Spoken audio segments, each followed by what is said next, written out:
Assalamualaikum warahmatullahi wabarakatuh.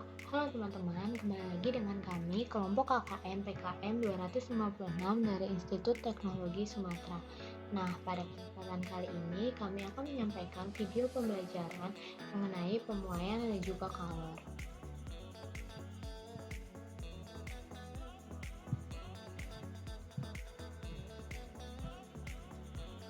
Nah, adapun pokok pembahasan pada kesempatan kali ini yaitu yang pertama mengenai pemuaian benda padat, yang kedua yaitu pemuaian zat cair, yang ketiga yaitu pemuaian zat gas, yang keempat yaitu konsekuensi pemuaian dalam kehidupan sehari-hari, yang kelima yaitu manfaat pemuaian dalam kehidupan sehari-hari, yang keenam yaitu mengenai kalor jenis, yang ketujuh mengenai hukum kekekalan energi untuk kalor, yang ke-8 yaitu pengaruh kalor terhadap benda, yang ke-9 yaitu membaca grafik suhu terhadap kalor, yang ke-10 yaitu perpindahan kalor, dan yang ke-11 itu konsekuensi dari perbedaan kalor jenis. Oke, untuk mempersingkat waktu, kita bahas dari materi yang pertama dulu ya teman-teman. Nah, untuk yang pertama itu adalah pemuaian zat padat. Nah, sebagai awalan, apa sih sebenarnya pemuaian itu? Yang kita tahu, pemuaian itu berkaitan dengan panas dan juga bertambahnya ukuran dari suatu benda. Nah, jadi secara definitif, pemuaian itu sendiri adalah bertambahnya ukuran suatu benda karena adanya suhu yang dinaikkan. Umumnya, suatu zat baik padat, cair, ataupun gas bila dipanaskan akan mengalami pemuaian, kecuali air yang akan mengalami anomali air. Nah, yang pertama itu adalah pemuaian panjang. Sebelumnya, perlu diketahui terlebih dahulu bahwa pemuaian benda padat terbagi menjadi 3 jenis, yaitu adalah pemuaian panjang, pemuaian luas, dan juga pemuaian volume. Untuk yang pertama, pemuaian panjang. Pemuaian panjang suatu benda dipengaruhi oleh panjang mula-mula benda, besar kenaikan suhu, dan bergantung pada jenis benda itu sendiri. Adapun rumus hitung pada pemuaian panjang itu sendiri ada 3. Yang pertama itu adalah delta L. Delta L adalah rumusnya L0 dikali alfa dikali delta T. LT adalah L0 dikali 1 ditambah alfa dikali delta L. Nah, alfa adalah delta L dikali L dibagi L1 dikali delta T.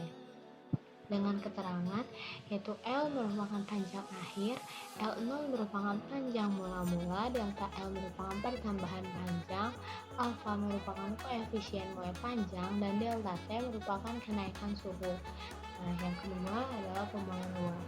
Pemuaian luas merupakan pemuaian benda padat yang memiliki sisi panjang dan juga lebar, yang akan mengalami pertambahan panjang.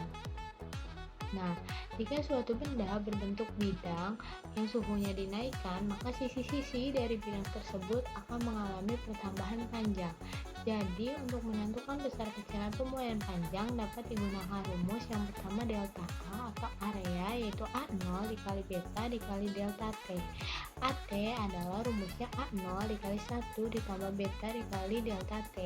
Dengan keterangan delta A merupakan pertambahan luas, A0 merupakan luas bidang mula-mula, AT merupakan luas bidang setelah suhu dinaikkan, beta merupakan koefisien mulai luas yang nilainya sama dengan 2 kali alfa atau 2 kali koefisien mulai panjang, dan T merupakan kenaikan suhu.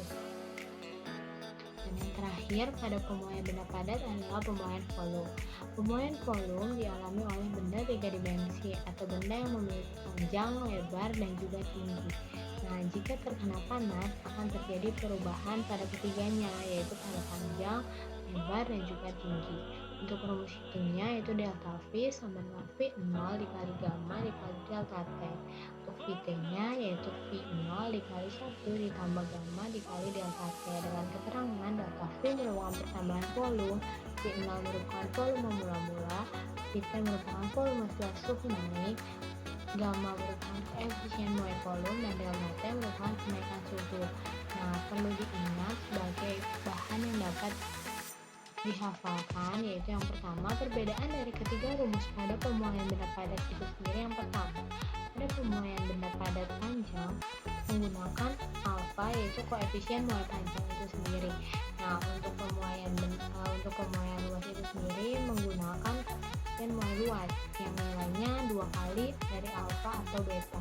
Sedangkan untuk pemuai volume nilai dari koefisien muai volume itu 3 kali dari koefisien muai panjang atau 3 kali alfa.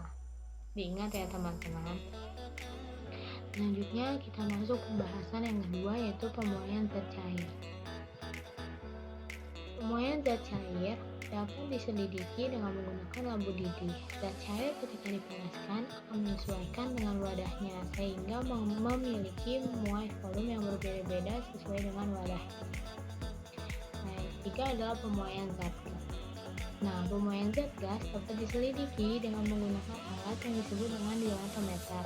Gas mempunyai sifat dapat dimanfaatkan. Pada umumnya, koefisien muai gas itu nilainya sangat besar. Selanjutnya yaitu pembahasan mengenai konsekuensi pemuaian dalam kehidupan sehari-hari. Nah, konsekuensi di sini itu adalah hal yang harus atau hal yang dapat kita lakukan untuk menghadapi peristiwa pemuaian yang ada di alam sekitar kita, yaitu contohnya yang pertama, pemasangan kaca jendela. Hal yang harus kita lakukan untuk menghadapi pemuaian itu adalah dibuat pemasangan kaca jendela itu agak longgar agar ketika mengalami pemuaian kaca tidak mengalami pecah. Yang kedua adalah sambungan kereta api. Nah, sambungan rel kereta api disambung agak renggang agar tidak bengkok ketika besi itu mengalami pemuaian. Nah, yang ketiga yaitu sambungan jembatan yang disambung agak renggang. Nah, yang keempat mengenai kawat.